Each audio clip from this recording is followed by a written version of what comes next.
మీ దాహాన్ని తీర్చాల్సిన జలమండలిలో నిలువు దోపిడికి తెరలేపిన ఒక పెద్ద తిమింగలం ఇప్పుడు ఏసీబీ బలలో చిక్కింది. లంచాల జలంతో వందల కోట్ల సామ్రాజ్యాన్ని సృష్టించిన ఆ కిలాడి ఆఫీసర్ అసలు రంగు బయటపడింది. ప్రజల పైసలతో అక్రమంగా సంపాదించిన ఆస్తుల విలువ చూసి స్వయంగా అధికారులే షాక్కు గురయ్యారు. ఒక ప్రభుత్వ అధికారి ఇంట్లో అన్ని కోట్ల క్యాష్, కిలోల కొద్ది బంగారం ఎలా వచ్చాయి? కాంట్రాక్టర్లతో చేతులు కలిపి ఈ కేటుగాడు సాగించిన లంచాల భాగోతమేంటి? నమ్మక ద్రోహానికి కేర్ ఆఫ్ అడ్రస్గా మారిన ఆ జలమండలి జనరల్ మేనేజర్ అక్రమ సామ్రాజ్యం గుట్టు ఎలా రట్టయిందో ఇప్పుడు తెలుసుకుందాం.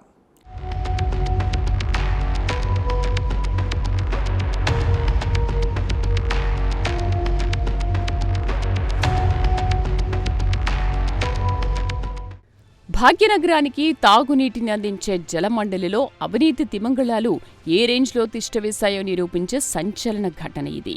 Nampally Red Hills water board general manager Saggam Ananthalakshmi Kumar alias Lakshmi Kumar అనే అధికారి ఇప్పుడు ఏసీబీ అధికారుల చేతికి చిక్కాడు.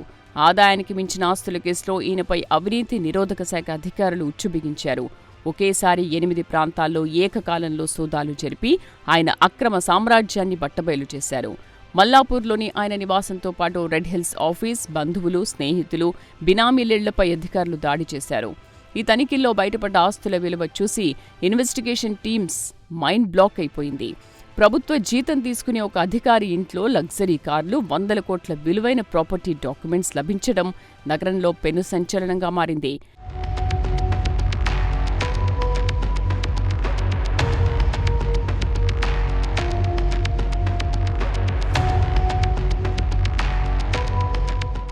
ఏసీపీ డీఎస్పీ మాజిద్ ఖాన్ నేతృత్వంలోని అధికారుల బృందం మల్లాపూర్ వెంకటరమణ కాలనీలోని లక్ష్మీకుమార్ ఇంటికి వెళ్లినప్పుడు అక్కడ సీన్ చూసి షాక్ తిన్నారు.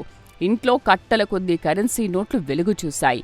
ఆ నోట్లను చేతులతో లెక్కించడం సాధ్యం కాకపోవడంతో ఏసీబీ అధికారులు ఏకంగా క్యాష్ కౌంటింగ్ మెషిన్లు తెప్పించాల్సి వచ్చింది. లెక్కింపు పూర్తయ్యేసరికి అక్కడ 1,10 లక్షల రూపాయల నెట్ క్యాష్ లభించింది. దీంతోపాటు 2 కిలోల 100 గ్రాముల నిఖార్సైన బంగారం, 9 కిలోల 200 గ్రాముల వెండి వస్తువులు బయటపడ్డాయి. ఇవన్నీ ఒక ఎత్తైతే వివిధ ప్రాంతాల్లో ఆయన కొనుగోలు చేసిన ల్యాండ్ డాక్యుమెంట్స్ మరో ఎత్తు. నిజామాబాద్, సంగారెడ్డి జిల్లాలో దాదాపు 18 ఎకరాల అగ్రికల్చర్ ల్యాండ్స్ ఉన్నట్లు పేపర్స్ లభించాయి. హైదరాబాద్ నగరంలో అత్యంత ఖరీదైన 6 ఓపెన్ ప్లాట్లు, ఒక ఇండిపెండెంట్ హౌస్, 3 లగ్జరీ ప్లాట్లకు సంబంధించిన డాక్యుమెంట్స్ను అధికారులు స్వాధీనం చేసుకున్నారు.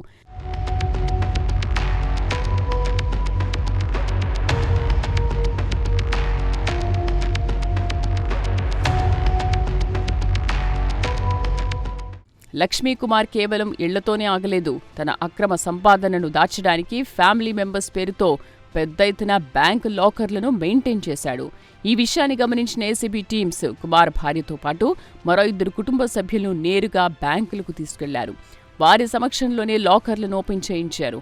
ఆ లాకర్ల లోపల గుట్టలుగా ఉన్న బంగారు నగలు, అత్యంత కీలకమైన దస్తావేజులు లభించాయి. మార్కెట్ వాల్యూ ప్రకారం ఈ స్థిర చరాస్తుల మొత్తం విలువ 100 కోట్ల రూపాయలకు పైగానే ఉంటుందని అధికారులు అంచనా వేస్తున్నారు. కేవలం లంచాల డబ్బుతోనే ఈ స్థాయి లగ్జరీ లైఫ్ లీడ్ చేస్తున్నాడని ఆధారాలు సేకరించిన ఏసీబీ ఆయనను వెంటనే అదుపులోకి తీసుకుంది. అనంతరం అక్రమార్కుడైన లక్ష్మీకుమార్ను ఏసీబీ స్పెషల్ కోర్టులో జడ్జి ముందు హాజరుపరిచి రిమాండ్కు తరలించారు.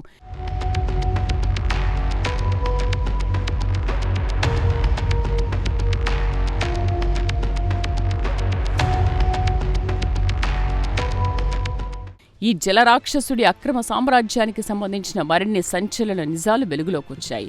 సగ్గం నరసింహులు కుమారుడైన 58 ఏళ్ల సగ్గం అనంతలక్ష్మి కుమార్ ప్రాజెక్టు డివిజన్ 8లో జనరల్ మేనేజర్గా ఉంటూ ఇష్టారాజ్యంగా దోపిడీకి పాల్పడినట్లు ఏసీబీ అధికారికంగా నిర్ధారించింది.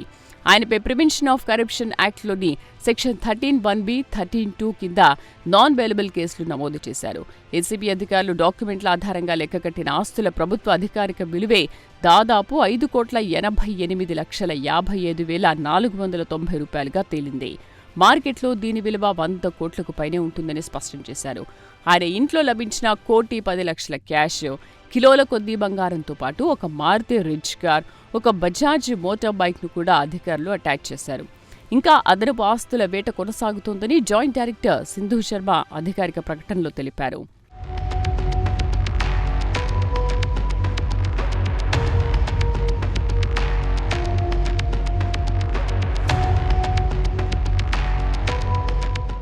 అసలు ఈ అనంతలక్ష్మి కుమార్ బ్యాక్గ్రౌండ్ ఏంటి, ఆయనకు ఈ రేంజ్లో కలెక్షన్స్ ఎలా సాధ్యమయ్యాయనే కోణంలో విచారణ జరిపితే షాకింగ్ నిజాలు తెలిసాయి. నిజామాబాద్ జిల్లాకు చెందిన లక్ష్మీకుమార్ 1990లో హైదరాబాద్ మెట్రోపాలిటన్ బోర్డులో సాధారణ ఉద్యోగిగా కెరీర్ స్టార్ట్ చేశాడు. వాటర్ బోర్డులో జాయిన్ అయినప్పటి నుంచి తన మేనేజ్మెంట్ స్కిల్స్తో అంచెలంచెలుగా ఎదిగాడు. ప్రస్తుతం Nampally Red Hills water supply బోర్డుకు జనరల్ మేనేజర్ స్థాయికి చేరుకున్నాడు. Godavari first phase, Krishna water pipe line వంటి భారీ ప్రాజెక్టులో ఎగ్జిక్యూటివ్ ఇంజనీర్గా అత్యంత కీలకమైన బాధ్యతలు నిర్వహించాడు. సిటీ వాటర్ సప్లైకి సంబంధించిన మెయిన్ ప్రాజెక్టు డివిజన్ అంతా ఈయన చేతుల మీదుగానే నడిచేది. ఈ సుదీర్ఘ కాలంలోనే ఆయన అవినీతి నెట్వర్క్ను స్ట్రాంగ్గా బిల్డ్ చేసుకున్నాడు.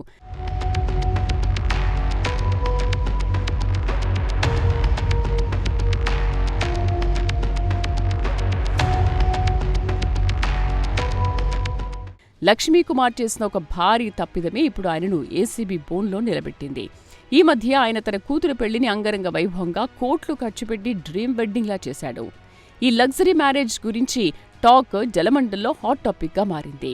దీంతో ఏసీబీ అధికారులకు ఇంటర్నల్ సమాచారం అందింది.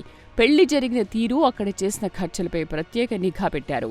Marriage video recordings, event manager ఖర్చుల ఆధారంగా వ్యయాన్ని అంచనా వేయడం స్టార్ట్ చేశారు. అంత పెద్ద శుభకార్యానికి కోట్లాది రూపాయలు ఖర్చు చేసిన తర్వాత కూడా మళ్లీ ఇంట్లో 1 కోటికి పైగా నగదు నిల్వ ఉండడం చూసి అధికారులు విస్తుపోయారు. ఈ హంగామా అంతా గమనించి పక్కా ప్లాన్తో దాడి చేసి ఈ అవినీతి తిమంగలాన్ని రెడ్ హ్యాండెడ్గా బుక్ చేశారు.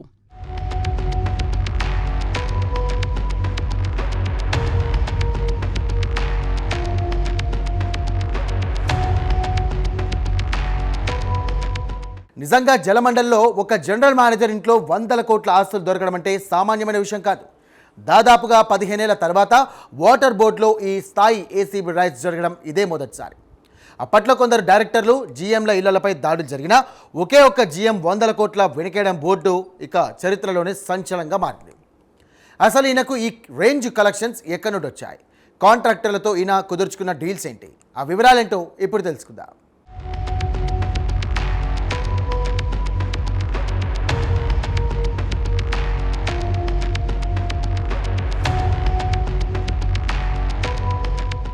పట్టుబడిన లక్ష్మీకుమార్ తన 35 ఏళ్ల సర్వీస్లో ఎక్కువ కాలం ప్రాజెక్టు విభాగంలోనే పనిచేయడం గమనార్హం. జలమండలిలో ప్రాజెక్టు విభాగం అంటేనే 100 కోట్ల బడ్జెట్ ఉండే డిపార్ట్మెంట్. కాంట్రాక్టర్లకు బిల్లులు క్లియర్ చేయాలన్నా, కొత్త పనులకు శాంక్షన్ రావాలన్నా ఇక్కడే మెయిన్ డీలింగ్స్ జరుగుతాయి. కాంట్రాక్టర్లకు బిల్లుల చెల్లింపు టైంలో పక్కాగా పర్సెంటేజీలు వసూలు చేసే కల్చర్ను కుమార్ అలవాటు చేసుకున్నాడు. సూపర్విజన్, బిల్లులపై సంతకాలు, పన్నులకు సంబంధించిన ఎస్టిమేషన్స్ భారీగా పెంచేయడం ద్వారా కాంట్రాక్టర్లకు విపరీతమైన లాభాలు చేకూర్చేవాడు. ఆ లాభాల్లోంచి తనకు రావాల్సిన కమిషన్లను లంచాల రూపంలో నొక్కేసేవాడు. మరో 2 ఏళ్లలో రిటైర్ కాబోతున్నాను అనగా ఈ అవినీతి చక్రవర్తి పాచికలు పారకుండా ఏసీబీ బ్రేక్ వేసింది.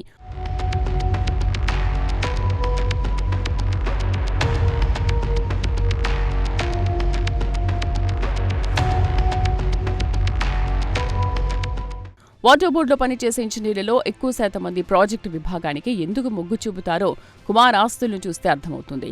నిజానికి కుమార్ జీఎం స్థాయిలో ఉన్నప్పటికీ ఆయనపై సీజీఎం డైరెక్టర్ వంటి హైయర్ అఫీషియల్స్ పర్యవేక్షణ ఉంటుంది. కానీ లక్ష్మీకుమార్ రూల్స్ అన్నింటినీ బైపాస్ చేసి సొంతంగా బిల్లులు తయారు చేసి ఉన్నతాధికారులకు పంపేవాడు. ఇక్కడే తన మాయాజాలంతో కోట్ల రూపాయల అక్రమ సంపాదనకు పునాది వేశాడు. కుమార్ లాంటి ఒక జీఎం స్థాయి అధికారి 100 కోట్లు కూడబెడితే ఆయన పైన ఉన్న టాప్ లెవెల్ అధికారులు ఇంకే రేంజ్లో స్కామ్లు చేసి ఉంటారనే అనుమానాలు ఇప్పుడు వ్యక్తమవుతున్నాయి.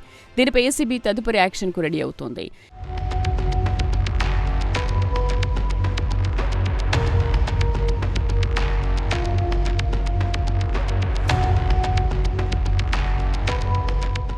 జలమండలిలో ప్రాజెక్టు విభాగం తర్వాత అత్యంత అవినీతిమయమైన విభాగం ఆపరేషన్ అండ్ మెయింటెనెన్స్. సిటీలోని ప్రతి డివిజన్ పరిధిలో తాగునీటి సరఫరా, లీకేజీల నియంత్రణ, కొత్త పైప్లైన్లు వేయడం వంటి పనులను ఈ విభాగానికి అప్పగిస్తారు. దీనికోసం ప్రతి నెలా ప్రభుత్వం నుంచి భారీగా ఫండ్స్ రిలీజ్ అవుతుంటాయి. ఈ విభాగంలోని కొందరు అధికారులు కాంట్రాక్టర్లతో బిలాఖత్ అయ్యి పేపర్ల మీద లేని పనులను ఉన్నట్లు చూపిస్తారు. పాత పనులకే మళ్లీ కొత్త ఎస్టిమేషన్లు వేసి బిల్లులు డ్రా చేసుకుంటారు. ఈ విభాగానికి సంబంధించిన లీలలు కూడా ఇప్పుడు ఒక్కొక్కటిగా బయటకొస్తున్నాయి.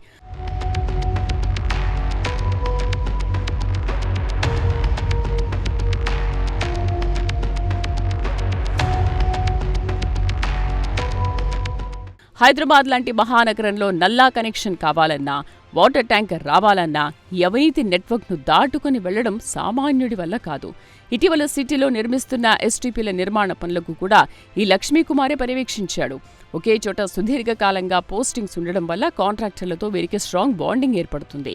పనుల క్వాలిటీని పూర్తిగా గాలి కుదిలేసి కమిషన్ల కోసం ఎగబడే ఇలాంటి అధికారుల వల్లే ప్రభుత్వ సొమ్ము బూడిదలో పోసిన పన్నీరవుతోంది. ప్రాజెక్ట్ లాంఛనాలు పెంచడం, పనులు చేయకుండానే చేసినట్లు తప్పుడు బిల్లులు సృష్టించడం ఈ కేటుగాళ్ల రెగ్యులర్ స్టైల్.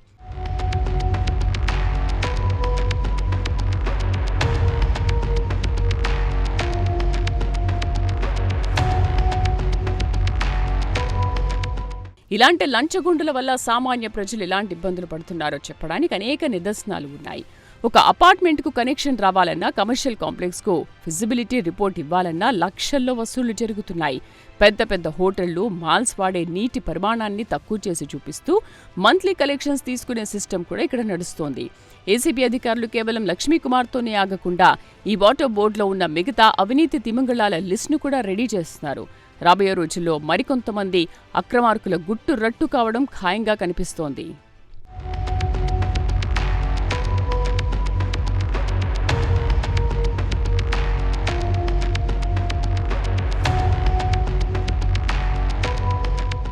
చూశారుగా, ప్రజల దాహం తీర్చాల్సిన సంస్థలో కొందరు అధికారులు ఎలా ధనదాహంతో రగిలిపోతున్నారో. వందల కోట్ల ప్రజాధనాన్ని కాజేస్తూ లగ్జరీ లైఫ్ను ఎంజాయ్ చేస్తున్న ఇలాంటి అధికారులు ఆట కట్టించడానికి ఏసీబీ ఇప్పుడు రూట్ మ్యాప్ సిద్ధం చేసింది. లక్ష్మీకుమార్ వెనుక ఉన్నటువంటి బినామీలు ఎవరు, ఈ అక్రమ సంపాదనలో ఎవరెవరికి వాటాలు ఉన్నాయనే దానిపై ఇన్వెస్టిగేషన్ ముమ్మరం చేశారు. ప్రభుత్వ ఉద్యోగం చేస్తూ ప్రజలకు సేవ చేయాల్సిన స్థానంలో ఉండి ఇలా అవినీతి బలిపీఠం ఎక్కుతున్నటువంటి అక్రమార్కులకు ఈ లక్ష్మీకుమార్ కేస్ ఒక గట్టి హెచ్చరిక. చట్టం కళ్ళుగప్పి కోట్లు సంపాదించవచ్చనే భ్రమలో ఉండే కేటుగాళ్లకు ఏసీబీ పంజా ఎలాంటిదో ఈ దాడి మరోసారి నిరూపించింది.